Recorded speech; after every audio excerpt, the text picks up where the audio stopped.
Okay, I have a lot of thoughts about this season of Hazbin. I was originally going to save all these thoughts for my general season review with my friend Ransom, like we've done with both Hazbin and Helva Season 1. I'm working on our general review of Helva Boss Season 2 right now, by the way. It's just taking me a while because those videos take me 90 billion years to finish, apparently, with how long they are. But I just want to air out my thoughts on Hazbin Season 2 while they're still relatively fresh. I literally just finished writing the script like an hour or so ago, took a break to study, and then came back. So I'm sorry if some of my points just don't make any sense. I did not bother to proofread this. Like my other show reviews, this is meant to be a quick and easy one, just going over some general stuff, and then I'll be more nitpicky when Ransom and I do our bigger Season 2 review, which won't be for a while, sorry. But before we get started, hi, hello, my name's Mika, and I make art and commentary videos alongside running an art business where I sell stickers, art prints, button pins, and acrylic charms. Now, without further ado, let's get into the video. Hazbin Hotel Season 2 spoilers ahead.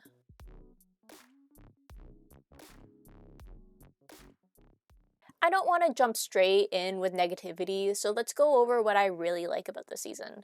As always, the songs are really well done and addictive. My personal favorites are Don't You Forget, It's Reprise, and Love in a Bottle. I'd say Vox Populi is also pretty up there in terms of my favorite songs, but I have a few grievances with that I want to address later. I don't remember if I mentioned this in my general Season 1 review, but my favorite character in the show is Rosie, and I'm so glad we got more screen time with her. I love her. And also the animation this season, the budget clearly went up in that department. There were just so many scenes that look so much better compared to what we got last season. I mean, compare the Vox DEI turnaround to the You Didn't Know turnaround. Genuinely props to the animators. Also, there are other small animation details that I noticed that I really like. More specifically, Alistair's shadow frowning now that Alistair himself is beginning to lose power, showcasing that his facade is slowly breaking. It's just so good. I hope it comes back later. I don't know how it would come back, but I just want to see more of Alistair's frown being foreshadowed. And honestly, the visuals in Alistair and Vox's final scene in episode 4 is just so good. Speaking of them, I can't really talk about Season 2 without bringing up their dynamic. While, like a lot of things, I have a few critical thoughts about them, they did really sell me on Radio Silence as a dynamic. In case you didn't know, Radio Silence is the name for the one-sided pairing of Alistair and Vox, where Vox is still in love with Alistair, while the latter couldn't care less. I was already on board with Radio Silence in Season 1, but when I tell you that this dynamic had me in a chokehold after episode 4 dropped, like I was blowing up my friends' DMs with just me rambling about them. It was bad. It was bad. We also got a little flashback concerning Vox pitching a partnership to Alistair, and you can tell that Alistair is actually genuinely enjoying his company. Like, he never acts that way with any of the main cast. Mr. I Hate Men respected and enjoyed Vox's company before the pitch. While he also didn't appreciate the physical contact, he let Vox hold his shoulders. That takes a lot from a character like Alistair. I really hope they explore this dynamic a little bit more and give us a reason for why Alistair reacted so harshly to Vox's proposal. Speaking of flashbacks, do you know what else I'm glad they explored? Pentious, Alistair, and Vox's lives in the human world. Again, I have my thoughts on how they explored their lives, but I'm glad we're actually starting to get into backstories now. And now, it's time for me to air my grievances.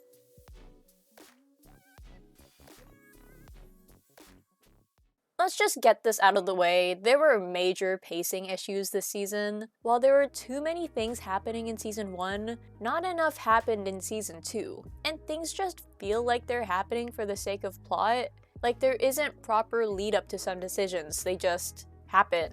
While I still stand by my stance of the music being incredible this season, a lot of it could have been cut to save time. One specific song that comes to mind would be Sarah's Confession, and that hurts to say because I genuinely really like it. She could have bottled all these thoughts up, kept them to herself, and then have them explode out during her song with Pentious. And while I don't think Gravity should have been cut, I feel like it should have been saved for next season. It hypes up Lute's revenge arc way too much for what we get this season, Instead, they could have used the song in her hallucinations of Adam as her breaking point after officially being one-upped by Abel. Which I'll get to later, but first I want to mention that a lot of these episodes could have also just been condensed. Staying on the topic of episode 2, I feel like they could have cut some of the songs, got rid of some of the fluff, rinse and repeat with episode 1, and then combine the two. I'll probably get more into it in the general review, but genuinely feel like the time we spent singing in heaven could have been spent, I don't know, giving Baggy an actual arc that wasn't just her trying to find a new name, and then the name ending up just being her name but without the E.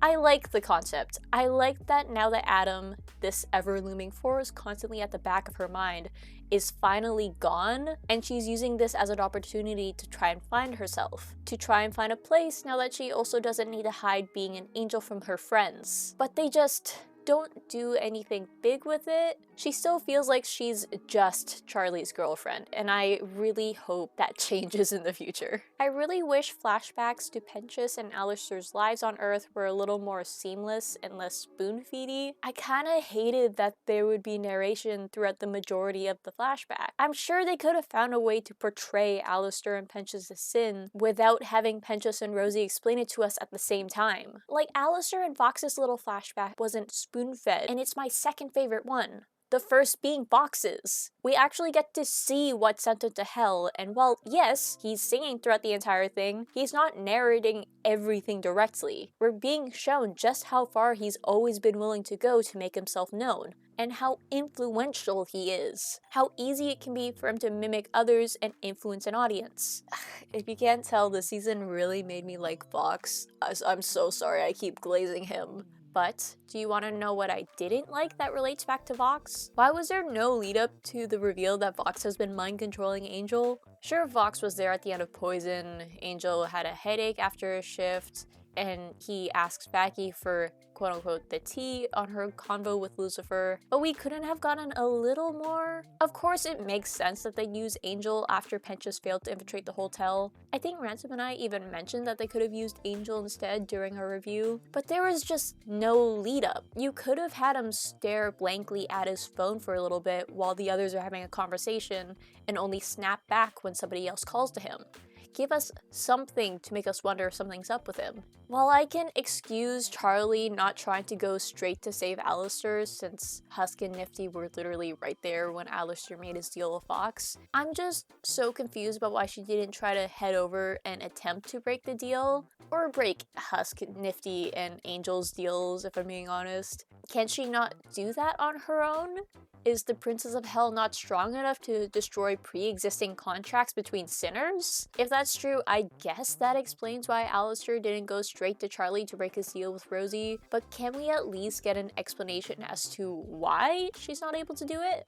God, I haven't even talked about the Loot and Abel stuff. Maybe it's because there just isn't much to say. They really hadn't built either of them up at all this season, so Abel stepping up in Hear My Hope felt shallow and underdeveloped. What led him to find a voice and set up to Loot in the midst of battle?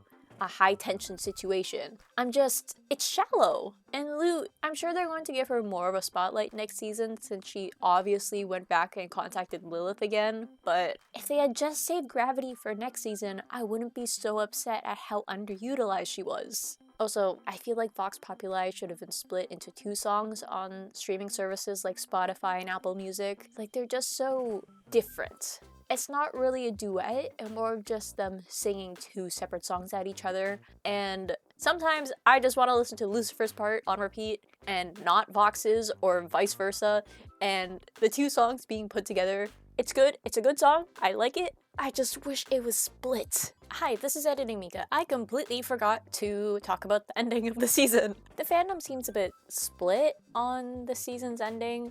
Some think it's fine, others are not its biggest fan. I'm personally more in the middle. It makes sense that they wouldn't want to end this season with violence now that they're starting to actually make progress on Charlie's dream, so the endings to seasons are going to be more peaceful in terms of climactic choices. I feel like it could have been executed different. I feel like the magic beams were a little much. I think it would have been a lot more fun to have the overlords use their own magic in their own specific ways, Don't get me wrong, I shouldn't be surprised that Carmilla has magic. She needs to make contracts somehow. But I always assumed her main power was more agility and strength based. So I think it would have been fun to see them try and incorporate that into the final let's blow up this big weapon thing. While I haven't seen too many people talk about Nifty joining the Overlords in containing the weapon, which I'm surprised about, honestly. The theory that she was an Overlord was pretty big back when season 1 aired.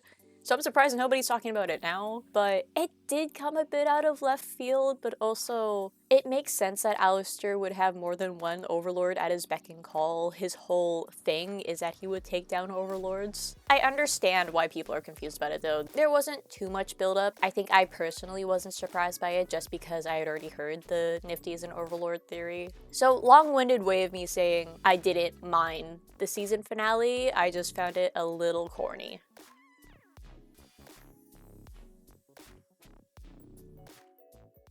I'm pretty curious as to where they take Angel Dust next season. It really feels like he's going to be redeemed soon, and I believe I heard something about his family coming to play in an upcoming season, but don't quote me on that. Either way, I hope they do his redemption justice. Also, maybe Molly, Angel's twin sister who's up in heaven, is going to catch on to the fact that he's been trying to redeem himself. And now that sinners are able to send letters up to heaven, or at least Cherry is, maybe Molly will try to do the same with Angel. Then again, she might not even recognize him, taking that he looks nothing like his human form, and also, he's not going by Anthony.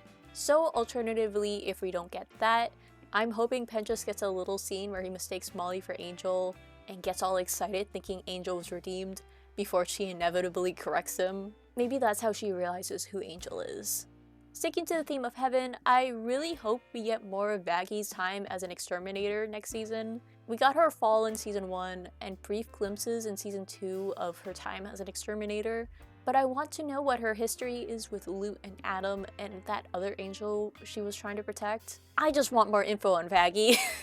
Call me biased, but I really want to see more of Rosie, especially after her little smile when Alistair tricks her into another deal that benefits him more than anything.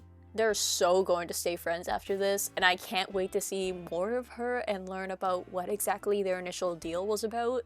Also, I know whether Alistair likes Rosie or not is pretty debated in the fandom, but I feel like it's more of a gray area, but leaning towards one side, and the side being Alistair does enjoy Rosie's company. Don't get me wrong, he's not her biggest fan for obvious reasons, but as far as we know, Rosie is never outright malicious towards him. In fact, she seems to genuinely enjoy his company, and I would go as far to say that Alistair at least respects her. Sure, he's frustrated with her after their duet, but like, who wouldn't be? He's spent over 100 years in a deal with her, and he feels like he's gained nothing from it. But I also want to point out, Alistair has accepted physical contact with her. You know, the guy who hates being touched. Even in his flashback with Vox, when he is friends with him, there's still radio static that plays when Vox touches his shoulder. Anyways, that's a really long-winded way of me saying I hope we get to see more of them together now that they're on even ground. I also have a lot more to say about this season, but they're so episode-specific that I'm going to save it for my general review with Ransom.